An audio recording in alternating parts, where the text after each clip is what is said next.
right, hey, good morning. Our reading from God's Word is the first half of a parable that Jesus told during the last week of his earthly ministry. His disciple Matthew wrote it down for us. We can find it in chapter 25. I'm going to begin with verse 31. Jesus said, "When the Son of Man comes in his glory and all the angels with him, he will sit on his throne in heavenly glory. And all the nations will be gathered before him, and he will separate people one from another, as a shepherd separates sheep from goats. He will put the sheep on his right and the goats on his left. Then the king will say to those on his right, 'Come, you who are blessed by my Father. Take your inheritance, the kingdom prepared for you before the creation of the world. For I was hungry, and you gave me something to eat.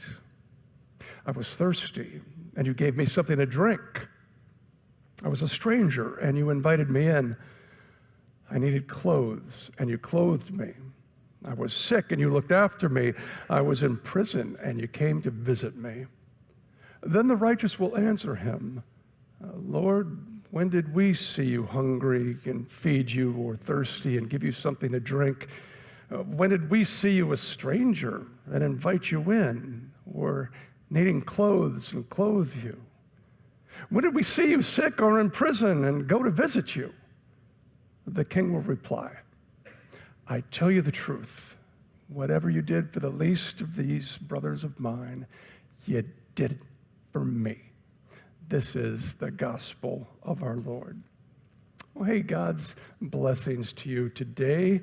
I'm so glad to be with you this morning for several reasons, but I'm going to give you just one. I am a collector of stories. I am always on the hunt for a good one to share with you. And 19 years ago, I came across a great one, my favorite, in fact. And I have been waiting for just the right opportunity to share it. And today is the day. It's a Tony Campolo story, and it relates to the story that Jesus told, which I just read from Matthew 25. And Tony Campolo tells it like this. He says, "If you need some good stories, just come to Philadelphia and wander around the streets downtown. You will meet many wonderful people and have many varied experiences. You will certainly come away enriched by some strange encounters." One day, about the noon hour, I was walking down Chestnut Street when I noticed a bum walking toward me. He was covered with dirt and soot from head to toe. There was filthy stuff caked on his skin, but the most noticeable thing about him was his beard. It hung down almost to his waist, and there was rotted food stuck in it. The man was holding a cup of McDonald's coffee, and the lid of the cup was already smudged from his dirty mouth. As he staggered toward me, he seemed to be staring into his cup of coffee. Then suddenly he looked up and yelled, "Hey, mister, you want some of my coffee?" I have to admit that I really didn't, but I knew that the right thing to do was to accept his generosity, and so I said, "Sure, I'll take a sip." As I handed the cup back to him, I said, You're getting pretty generous, aren't you, giving away your coffee? What's gotten into you today that's made you so generous?" And the old derelict looked straight into my eyes, and he said, "Well, the coffee was especially delicious today. And I figured if God gives you something good, you ought to share it with people." I thought to myself, oh man, he has really set me up. This is going to cost me $5. And so I asked him, I said, "I suppose there's something I can do for you in return, isn't there?" And the bum answered, "Yeah. You can give me a hug." To tell the truth, I was hoping for the $5. And he put his arms around me, and I put my arms around him. And then suddenly I realized something. He wasn't going to let me go. People were passing us on the sidewalk. They were staring at me. There I was, dressed in my suit and tie, hugging this dirty, filthy bum. I was embarrassed. I didn't know what to do. Then, little by little, my embarrassment changed to awe and reverence. For I heard a voice echoing down through the corridors of time saying, I was hungry. Did you feed me? I was naked. Did you clothe me? I was sick. Did you care for me? I was the bum you met on Chestnut Street. Did you hug me? For if you did it for the least of these, you did it unto me. Let's pray. Oh Lord, what amazing opportunities that you spread out before us. A chance to make a difference for you in a desperately hurting world. Help us to see the needs that you want us to see, and then react in ways that honor you and bless others by serving them with expressions of your love. Help us to be Jesus' hands and feet, and through your Spirit, give us the courage and the wisdom and the kindness that we need to actually pull it off. In Jesus' name we pray. Amen. Okay, today's biography, as mentioned, is Mother Teresa, breather, a soul who doesn't know a little about her. Her very name represents holiness and compassion. Catholics, Lutherans, Protestants, Muslims, Hindus, atheists, all alike, all love and respect Mother Teresa. She lived out the heart of Christ.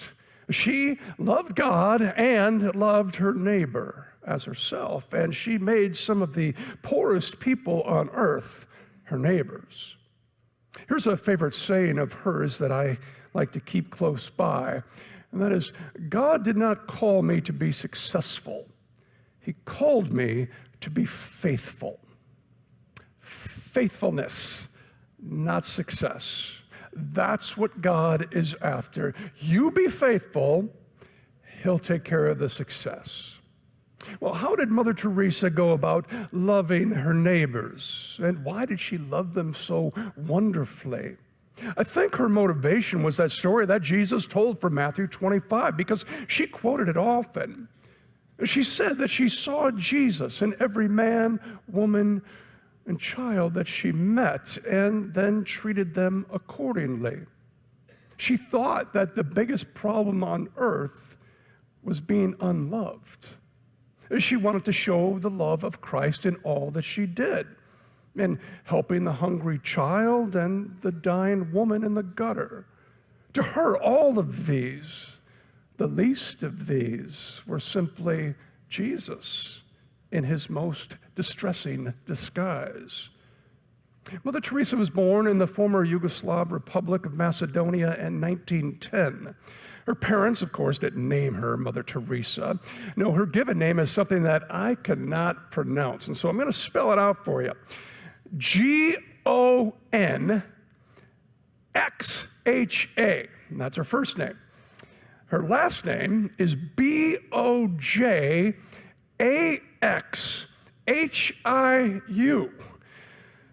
Thankfully, her middle name is Agnes.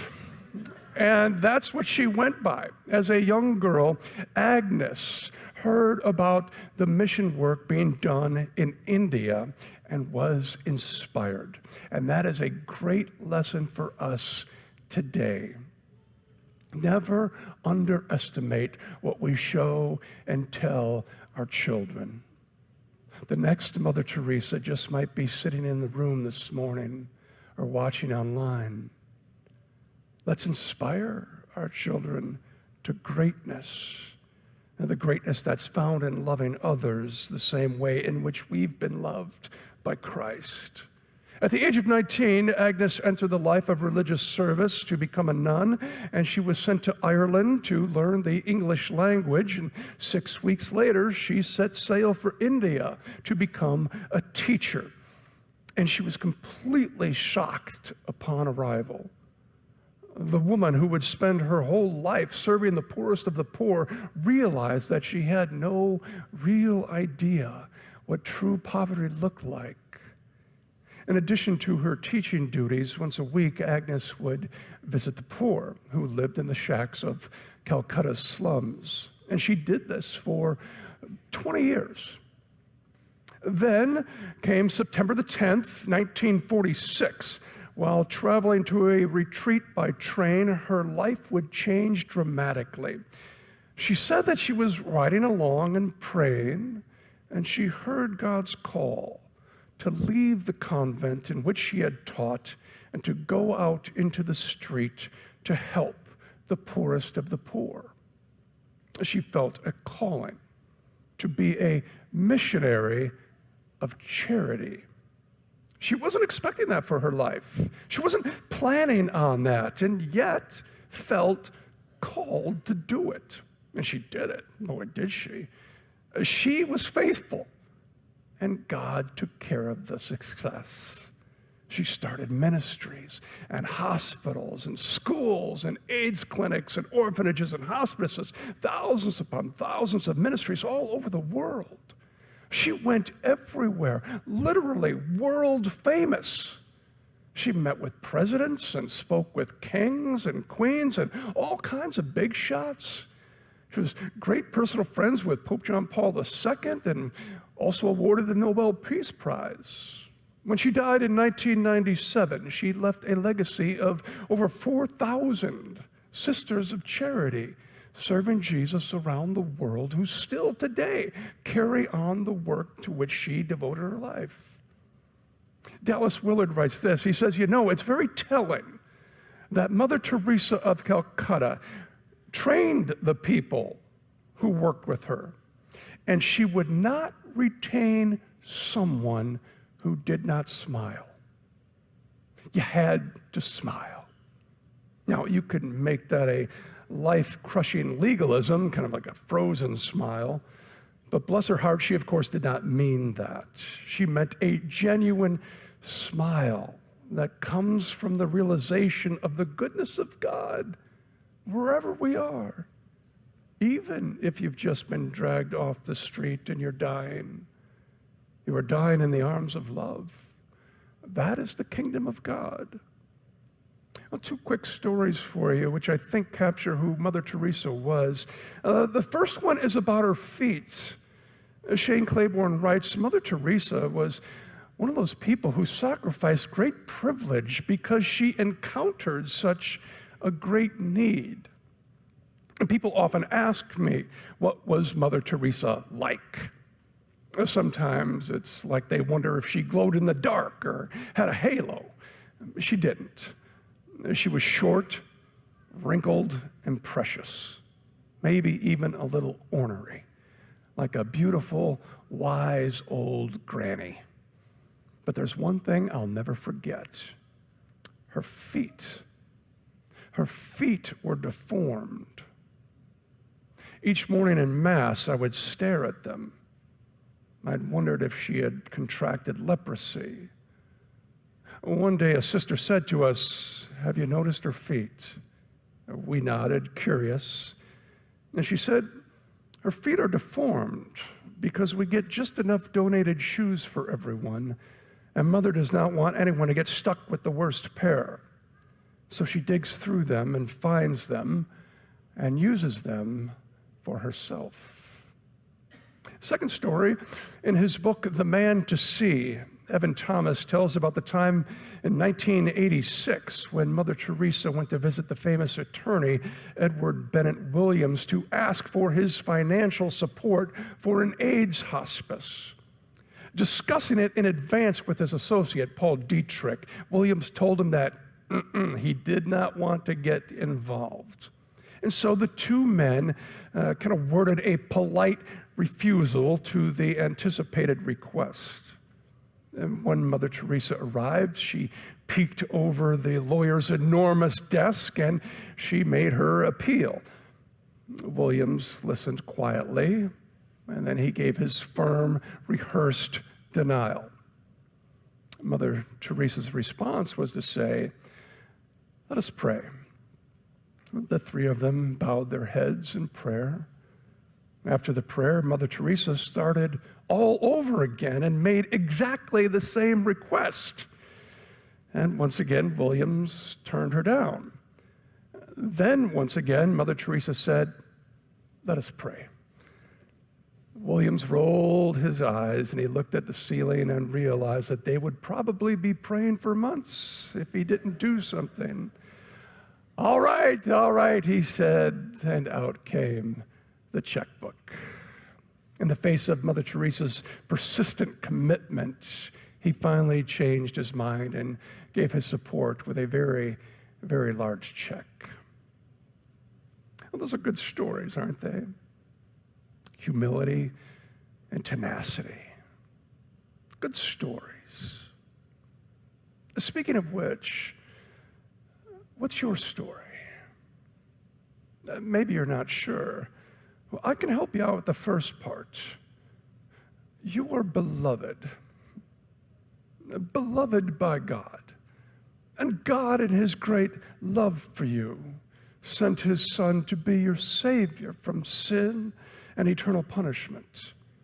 Ephesians 2 says this. Listen carefully. It's a two-parter. For it is by grace that you have been saved through faith.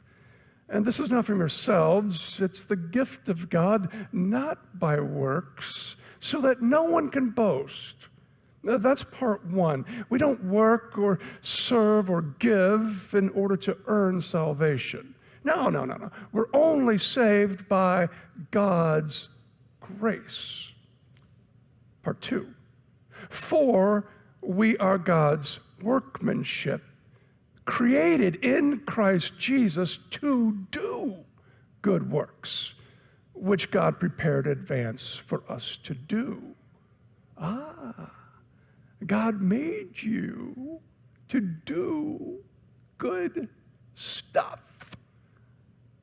And we do it out of thankfulness and a willingness to work with God to bless the world. That's your calling, not your career, your calling. You see, in general, a career is something that you do for you, but a calling is something you do for God. A career is something that promises money or power or status, but typically, a calling promises difficulty, a sacrificing, and the opportunity to be used by God. A career is something that you choose for yourself, but a calling is something you receive from Him. So what's your story? What's God calling you to do? He is calling each and every one of us to do good stuff. You don't have to be super smart or super spiritual. You don't have to be rich or awesome or strong. You don't have to have the right skills or abilities or talents. You don't. In fact, God says, "My grace is sufficient for you, for my power is made perfect in weakness." You don't think you're good enough? That's great. God's got you right where He needs you. Faithfulness, not success. Well, you know who felt unsure at times? Mother Teresa. In the years following her death, some of her private letters to her spiritual advisor were published, and some of its contents were really surprising, because sometimes she felt abandoned by God. She experienced fear and hopelessness and seasons of spiritual dryness. She didn't always feel up to the task. Not always. But she remained faithful. And God took care of the rest. Now, I don't know who said it, but what they said is very true. God does not call the equipped. He equips the called. See, all of us have something that God can use. He created you to do good stuff. He has called you and is calling you and will continue to call you according to his purpose. God is calling you all the time. If you pay attention, you can sense it. You know how Peter Parker would get that spidey sense, a tingling? It's like that. I know you know, because I know your stories. There are many of them, some of them. This church is filled with people who have been called by God to adopt children or start a nonprofit or give away Christmas toys in South Dakota. You've been called to go on a mission trip, give it a try, or to get sober, or to volunteer for community service, or to be a better neighbor, join a protest, redevote yourself to your marriage. You know when that spidey sense is tingling, maybe even right now. That nudge, the call, that friend for that coffee, that conversation that you need to have, to offer encouragement to that coworker to forgive the one who hurt you, to apologize to the one that you've hurt. God is not silent. He's not absent from your story. He is calling you all the time. And mostly, he calls us to little things, but they're big things. I call them little big things. It's the greatest of mistakes to think that you're not big because you can only do a little. God works with that. Mother Teresa said, I am just a little pencil in the hand of a writing God who is sending his love letter to the world. She had it right. We're not the authors, any of us. We're just little pencils. But God will do his writing through those who are willing. Here's a big thing I'd like us to consider. Let's start a revolution. That's a big thing. But it's a little thing, actually. Or is it a little big thing? I'm not sure. Either way, let's follow the example of Mother Teresa, who was really just following the example and the lead of Christ. And let's start a kindness revolution. Look at this picture.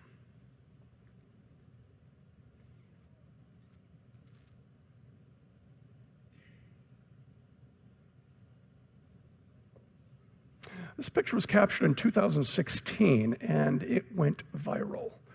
Now, I'm not a Facebook guy.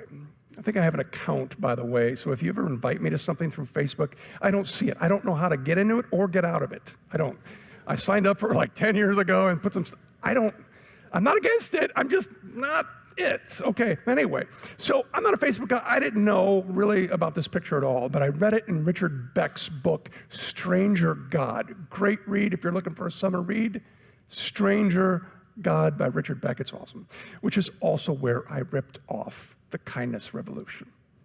Beck writes, players from the Florida State University football team went to visit Tallahassee's Montford Middle School to spend time with area children. During the visit, the players ate lunch with the kids in the cafeteria.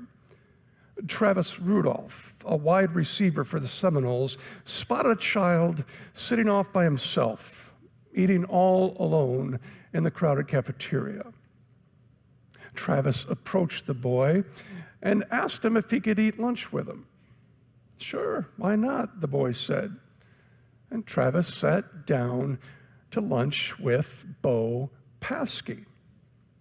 Bo was sitting alone, as he did most days, because he has autism. Witnessing Travis and Bo eating together, a friend of Bo's mother snapped a picture of the pair, and Bo's mother posted the picture to Facebook. And the story in the picture went viral. Sharing the picture on Facebook, Bo's mom wrote, "I'm not sure what exactly made this incredibly kind man share a lunch table with my son, but I'm happy to say that it will not be soon forgotten. This is one day I didn't have to worry if my sweet boy ate lunch alone." It's just a little thing, but it's big. It's kindness that captures our imaginations. Kindness is viral. Stories or pictures of small kindnesses are really big because they remind us of who we want to be, and they point us to something better for this world. Beck writes, "Imagine what it would be like if Christians gave up trying to fix everybody for an entire year and instead committed ourselves to practicing kindness, kinder on social media, kinder with our coworkers, kinder with our family, kinder with our friends, kinder with everyone standing with us in line at the grocery store. I think a year of practicing kindness would revolutionize the Christian witness in the world. Kindness would attract others to Jesus. Jesus will do the saving. That's his job. Ours is to be faithful, faithfully kind. It's the way of Jesus. We see the big football player eating lunch with an autistic boy, and we think of Jesus doing that.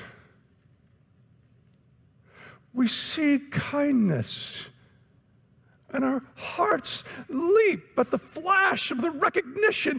That's exactly what Jesus would have done.